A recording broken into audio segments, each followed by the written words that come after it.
Right. Today, we're going to be talking about how we are working on alleviating food insecurity throughout our rural county by way of our local health department led community gardening program. My name is Abigail Mosentine. I'm the public health educator here at the Otsego County Department of Health. Hey, hello, I'm Alex Scorzafava. I'm also with the Otsego County Department of Health. I'm our Public Health Emergency Preparedness Coordinator.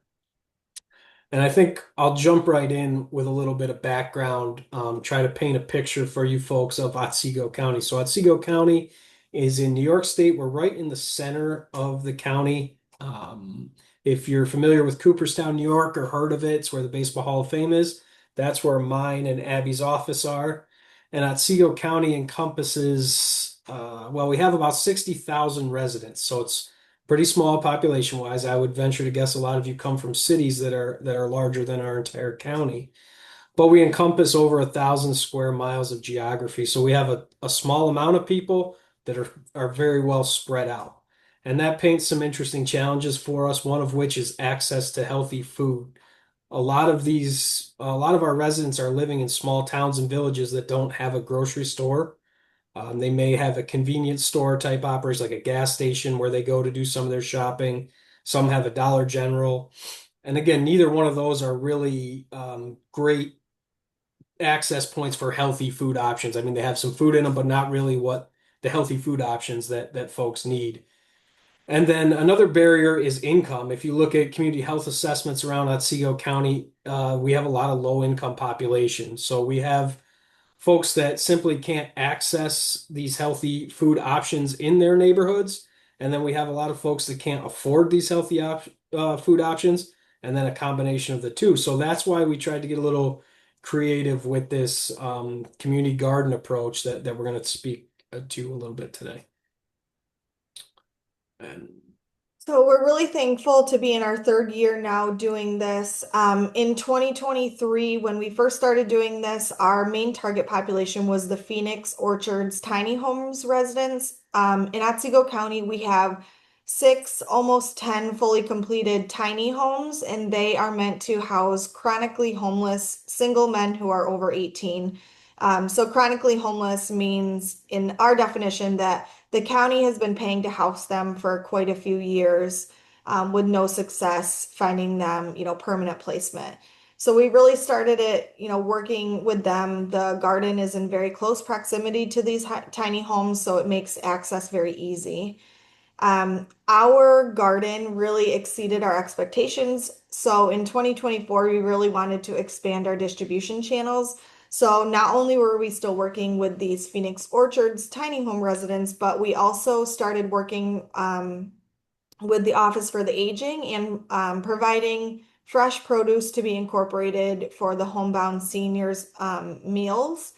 And then we also started doing some pop-up food distribution sites, which we do have some pictures of. And with these, we kind of targeted pockets of these food insecure residents. So, like Alex mentioned, our county is spread out, and there's obviously more rural areas than just our basic rural areas. So we really, tried to target those certain locations. A couple of them were like mobile home parks, and places that don't have a food pantry or a community garden area that's as accessible as other areas. For 2025, our garden is in. Nothing is really quite growing yet to be able to distribute, but we are actually partnering with our local hospital system, Bassett Healthcare Network, this year. And then we are just expanding our work with Office for the Aging, our county residents, and we're still working with our Phoenix Orchard residents. Within our local hospital system, we're hoping to distribute some of that produce within the hospital, whether that be in waiting rooms or by giving produce to specific target populations. We haven't quite worked that out yet. so a little bit on the scope of the project itself. As Abby mentioned, community gardens have historically been used to combat this issue. But so there's nothing new there, but we really wanted to not only hand out this produce and create this garden, but we really wanted to have an educational aspect to it. So the idea is really to teach folks on, we'll give them some produce, show them, hey, this comes out of a garden, but then we want to teach you how to do this on your own. And I'll talk a little bit about self-sustainability later, but that's really the overarching vision we had. We wanted to create this garden, but then educate our residents on how to grow, harvest, cook their own food and be able to, self-sustain. One of the benefits, obviously, of growing your own food is that one tiny seed can produce multiple pounds of food, as we learned very quickly in our operation. But not only can it produce volumes, but it's healthy food. Growing your own guarantees that it's fresh. When folks grow their own food or when they receive it from our garden, they're able to consume that at its peak ripeness. Not only is it more nutritional, but oftentimes tastes better than a lot of the options they were able to get through some of those other channels I mentioned in their communities. Um, we talked about some of the big issues in Otsego County being access, transportation, and income. We thought this was a unique way to kind of attack all three of those barriers. And then I wanted to talk a little bit about the funding sources. Again, we're a small rural local health department. We were not allowed to spend county money on this, so we have done this whole project and continues to sustain this project through funding sources that we've been able to locate in some really valuable partnerships. Wanted to give a quick shout out to NYSEHO, which is the New York State Association of County Health Officials. They did these little climate and adaptation mini grants that were awesome. This funded our project in 2023 and 2024. Really got this thing off the ground and running. We kind of knew that this funding source would dry up at some point. So we were in talks with some other community organizations to try to sustain this. And Bassett Healthcare Network, which is the healthcare network for Otsego County, was able to pick this up this year. They're funding this project, but they're coming on more as like a partner with us, and we'll explain some of that in later slides. But again, this has all been funded through external sources. And then I'm also going to talk to you a little bit about some of the highlights of the program. Um, Abby mentioned the Phoenix Orchards, so the single chronically homeless single males that are living in this little development on county property here. We've done some cooking sessions with those folks, which were really successful. I think we have some photos later in the PowerPoint that are pretty neat, but that was definitely one of our highlights. We did in the first year, we did two cooking sessions with them. We would go out, harvest the produce from the garden, bring it in, clean it up, prep it, and then make a nice little meal. Again, trying to hammer home that educational aspect of our program. We did 5 pop-up food distribution sites. I guess I'll take a quick step back. So initially, we had planned this program to support just those Phoenix orchards, just those tiny homes. And we realized that we were producing much more produce than just that small little demographic could use. So we ended up doing these pop-up food distribution sites. Again, you'll see some cool photos on later slides where we would take this stuff from our garden to strategic locations and just pop up free food pantry, come grab the food, but then we would print recipe cards and cooking tactics. I mean, I don't know how many times people came up and said, "Oh, I'm not going to grab that zucchini. There's nothing I can do with it." And we would have a recipe card there for a zucchini boat or a zucchini bread, and all of a sudden their tune changed and they took them. So that was pretty neat. One of the really cool partnerships that we did, Abby mentioned our partnership with the Office for Aging when she was going through the target population there. We we gave our produce to the central kitchen. That staff used it and prepared these home delivered meals for a bunch of homebound seniors we have in the county. And that was able to offer them a fresh food option that they just simply don't get oftentimes. We were pretty proud of that partnership. And then, we've had a little bit left over here and there where it's not enough to justify a large donation to the central kitchen, or maybe not enough to go out and do a pop-up food distribution, but we've partnered with the Hunger Coalition here in Otsego County, and we've brought that out and donated to some of the individual food pantries. So those have been some great partnerships we've fostered out of this. So now I'm going to show you guys a couple pictures. We're really, really proud of this project. Here's kind of a list of, what we typically plant. Some years we do different things. We've kind of interchanged a couple things. But you can see that we have, the black mat, the wood chips in the top right corner. These are actually BOCES students from our local BOCES programs. They built us now two raised beds, which we really, really appreciate. We were able to take some of these funds and actually incorporate them back into the community. So we hired a couple local companies, to deliver us topsoil, to deliver us these wood chips. So we're able to also support, locally owned small companies.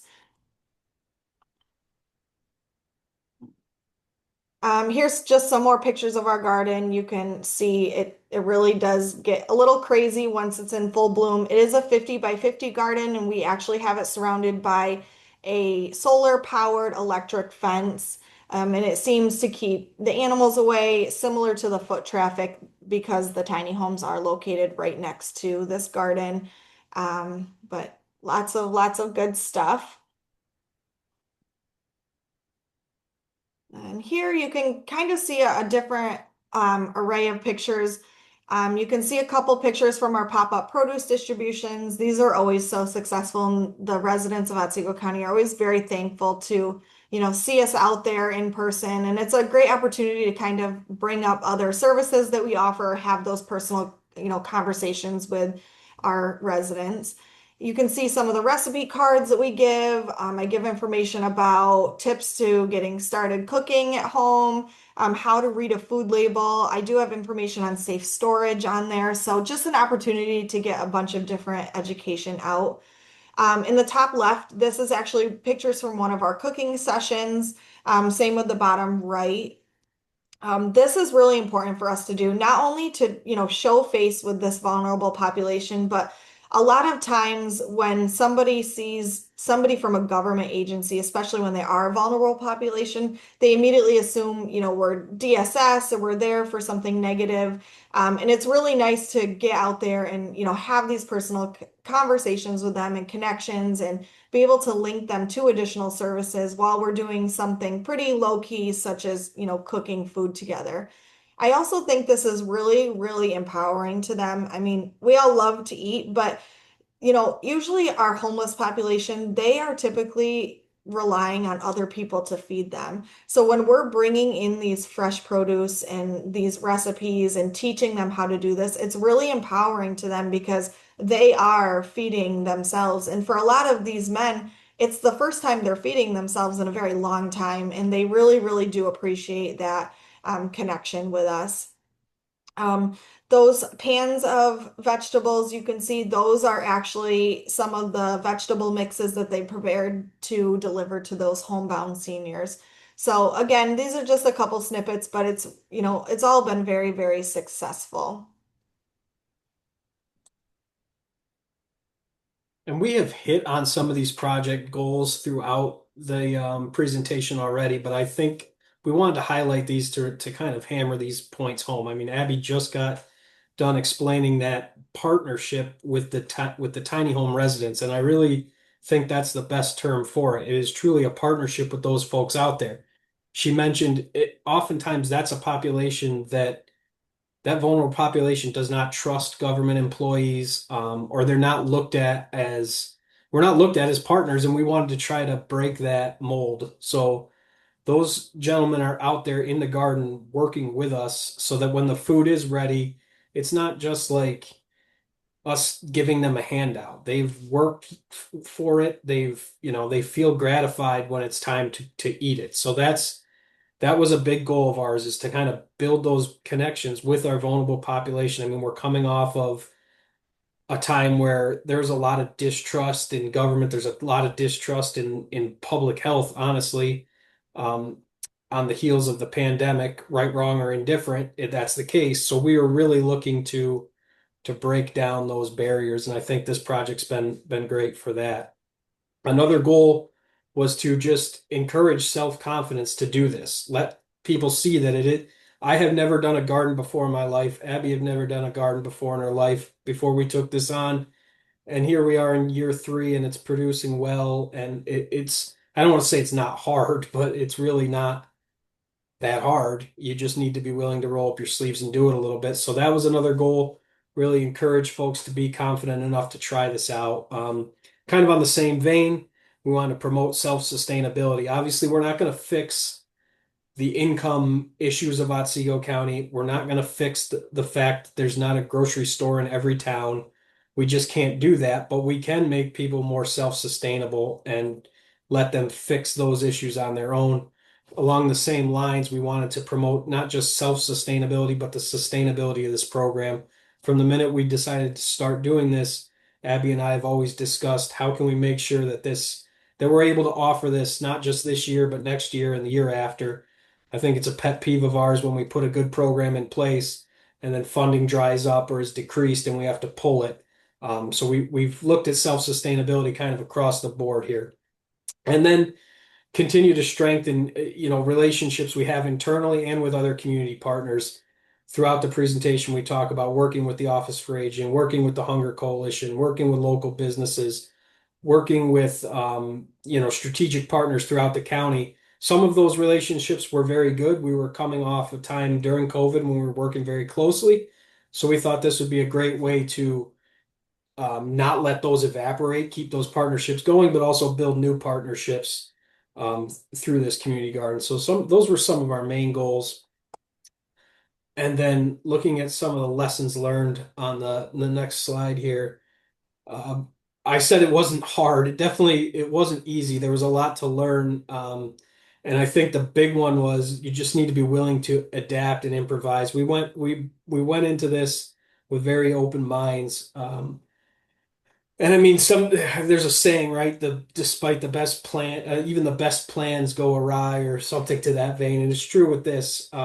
Weather you're always at the mercy of the weather, especially here in upstate New York.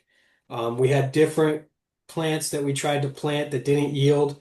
Like we planted asparagus year one, not knowing that it took 3 years for that to come to fruition. So we probably wouldn't do that again.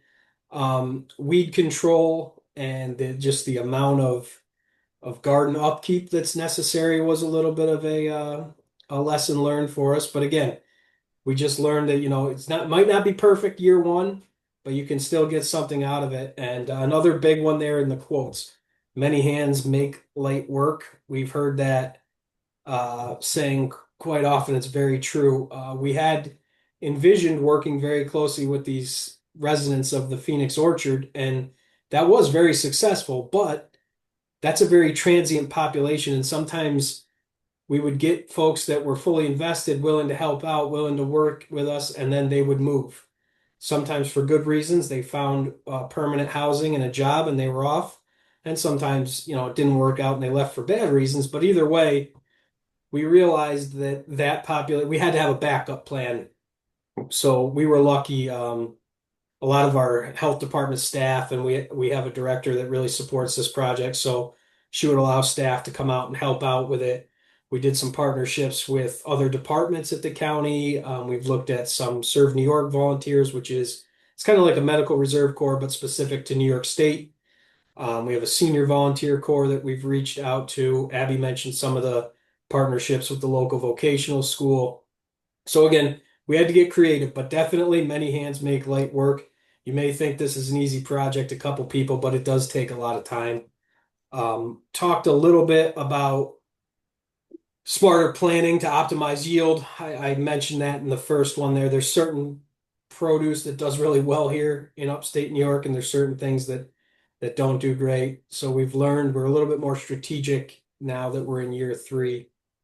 Also along those lines, using the budget that we have more strategically in the purchases. We Year one, we started with, I believe year one, Abby, if you could jump in, we had no raised beds the first year, correct? Mhm. Right. Yeah. So we spent a ton of money on weed mat and weed mitigation tactics, where the following year we bought two raised beds and the vocational school built us one. We've since purchased another and had another one built for us. Those type of purchases not only help with the ease of operations, but they help move us to self-sustainability. If we don't get the big funding sources down the road, we already have those raised beds in place and they're ready to go for the next year.